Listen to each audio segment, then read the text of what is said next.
Islam Indonesia itu dulu itu ceritanya banyak yang dari Kamboja.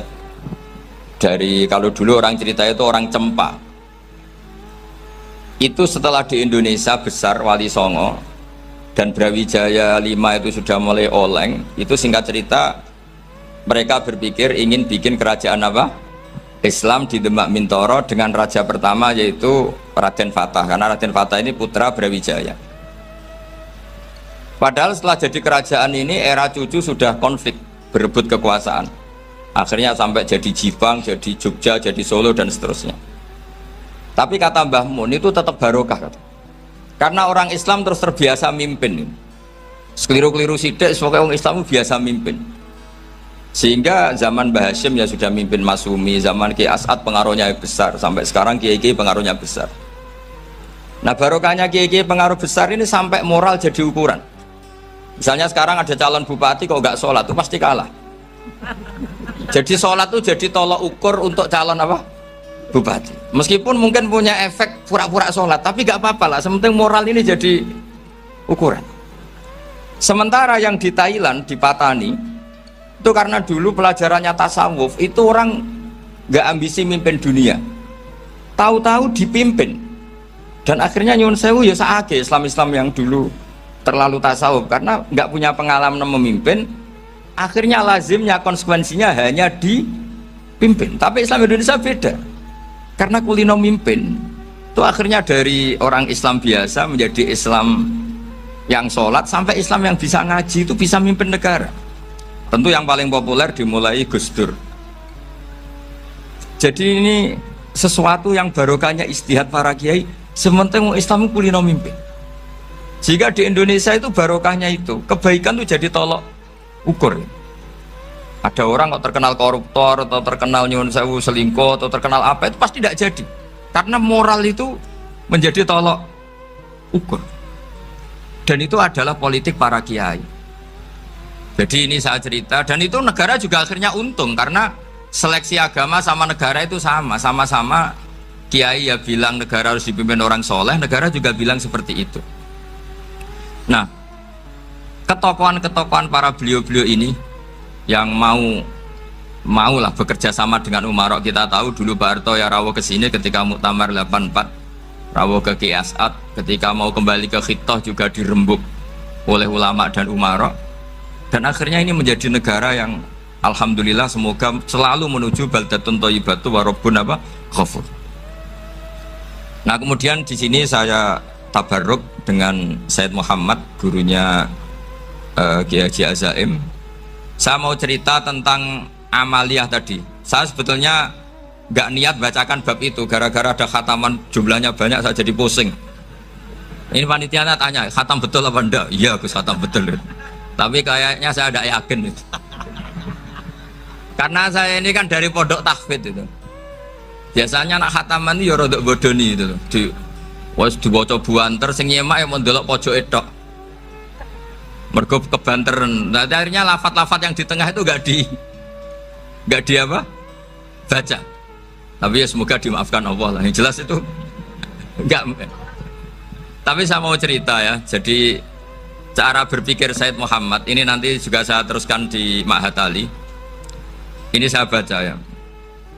Di antara yang diyakini madhab Malikiyah, ini saya baca saja teksnya. Jadi ada riwayat namanya, kalau Said Muhammad bahasakan itu Ataqoh Somadiyah. Kalau di Indonesia kadang orang bilang Al-Ataqoh Al-Kubro, yaitu dengan membaca surat Ikhlas. Di sini jumlahnya hanya 100 kali, kila 1000 kali. Tadi berapa semua? 700 juta ini sudah susuk banyak ini. Di sini hanya 40, riwayat lagi 100, 1000. Terus sampai tadi berapa? 800 juta. Wah, ini sudah susuk ini. Itu anak cucu sampean pasti masuk surga itu kalau bisa. Ini saya baca, ini kitabnya Said Muhammad. Suratul Ikhlasi wal Itqu minan nar. Akhrajat Tabrani fil Kabir an Fairuz ad-Dailami wa wa ibnu Ukhtin Najasi. Waqad khadaman Nabiyya sallallahu alaihi wasallam. Orang ini jadi khadimnya Nabi. Qala Rasulullah sallallahu alaihi wasallam, mangkoro akul huwallahu ahad mi'ata marratin fi sholat ghairiha kata bawahu lahu baro'atan minan nar. Ini hanya berapa ini? Mi'ata marrah. Berarti kalau satu orang itu cukup 100. Tadi sudah untuk 7 turunan tadi untuk orang berapa?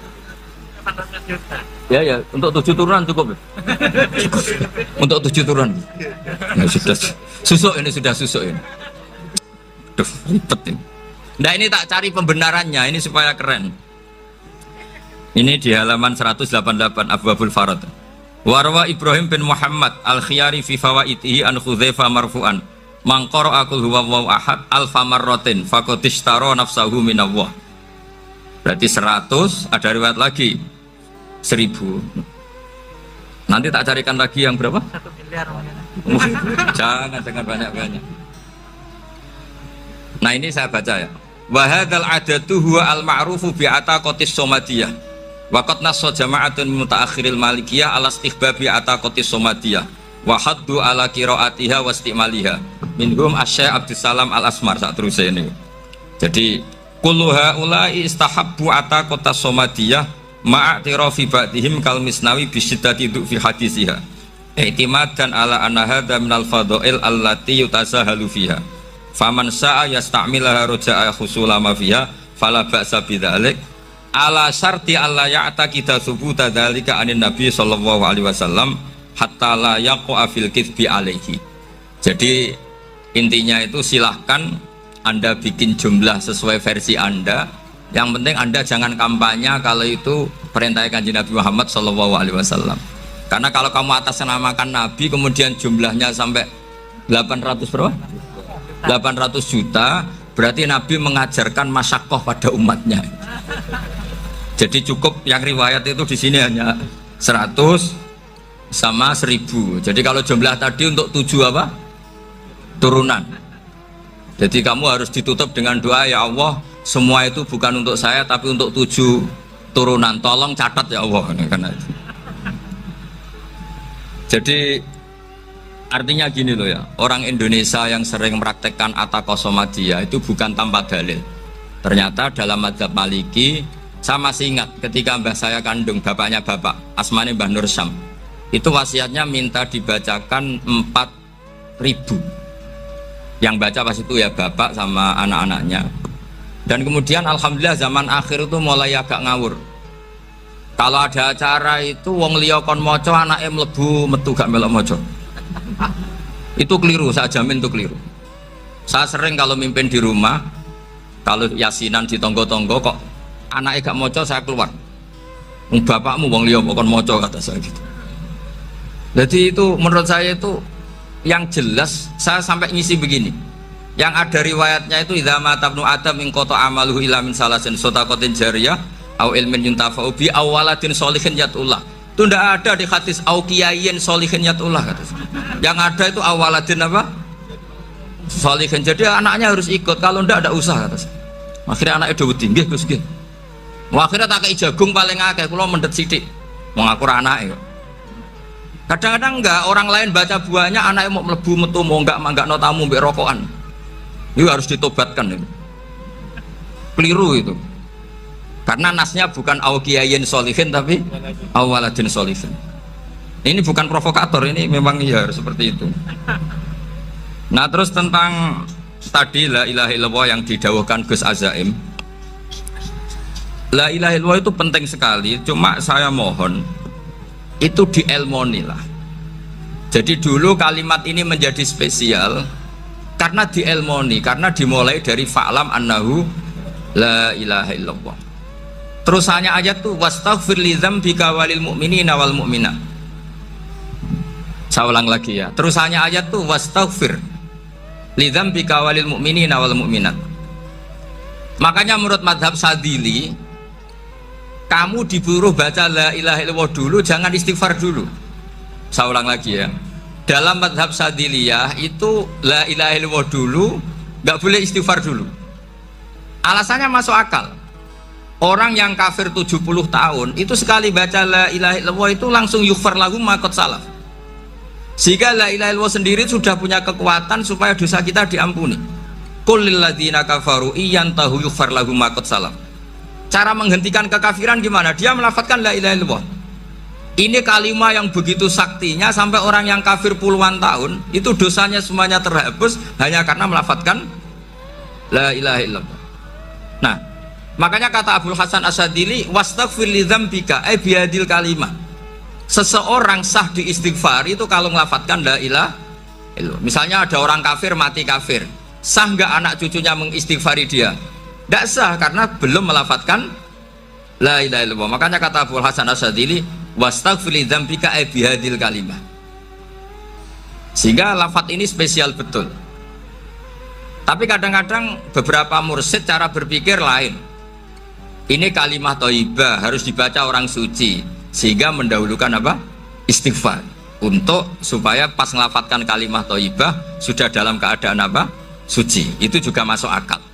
Tapi secara meyakinkan saya sendiri lebih mengikuti manhajnya Abil Hasan Asyadzili karena alasannya tadi, yang kafir puluhan tahun saja langsung luntur dosanya karena melafadzkan la ilaha illallah. Artinya la ilaha illallah sendiri sudah bagian dari istighfar. Nah, ya tadi buktinya fa'lam annahu la ilaha illallah terus wastaghfir li dzambika walil mu'minin. Jadi orang sah diistighfari itu setelah dipastikan sah tauhidnya. Jadi setelah tauhidnya sah yaitu la ilaha illallah baru sah apa? Diistighfari. Sehingga orang kafir, saya ulang lagi, orang kafir yang mati kafir anak cucunya tidak boleh apa?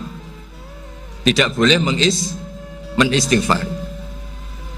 Terus saran saya kedua, la ilaha illallah itu filosofinya itu nafyun li uluhiyati ghairillah wa isbatun li uluhiyatillah wahdah. Filosofi la ilaha illallah itu gimana? Menafikan semua selain Allah itu tidak Tuhan dan hanya menuhankan Allah semata. Nah itu caranya gimana? Caranya kita harus terbiasa ini, karena tadi saya dibilangin panitia ini rata-rata mustameknya atau mustamiatnya ini santri.